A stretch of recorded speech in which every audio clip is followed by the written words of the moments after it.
দৈনিক সংগ্রাম পত্রিকার কালীগঞ্জ উপজেলা প্রতিনিধি, ঝিনাইদহ জেলা মিডিয়া বিভাগের সভাপতি এবং কৃষিভাই হিসেবে পরিচিত সিনিয়র সাংবাদিক মিজানুর রহমানের মা মারহুমা শামসুন্নাহার ৭৫ বছর বয়সে ইন্তেকাল করেছেন। ইন্না লিল্লাহি ওয়া ইন্না ইলাইহি রাজিউন।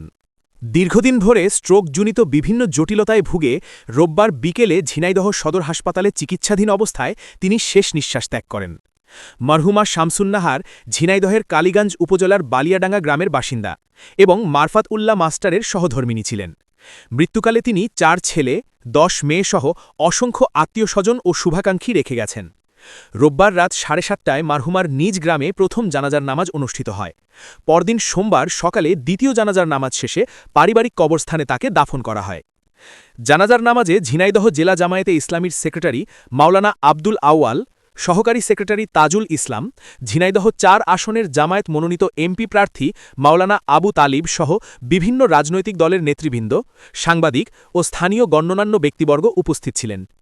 এদিকে সাংবাদিক মিজানুর রহমানের মায়ের ইন্তেকালে ঝিনাইদহ জেলা জামায়াতে ইসলামীর আমির ও ঝিনাইদহ ২ আসনের জামায়াত মনোনীত এমপি প্রার্থী আলী আজম মোহাম্মদ আবু বক্কর, ঝিনাইদহ ৪ আসনের এমপি প্রার্থী মাওলানা মোহাম্মদ আবু তালিব, ঝিনাইদহ ৩ আসনের এমপি প্রার্থী প্রফেসর মকিয়ার রহমান এবং ঝিনাইদহ ১ আসনের জামায়াত মনোনীত এমপি প্রার্থী এস.এম. মতিউর রহমান, ঝিনাইদহ জেলা মিডিয়া বিভাগসহ জেলা জামায়াতে ইসলামীর নেতৃবৃন্দ গভীর শোক প্রকাশ করেছেন।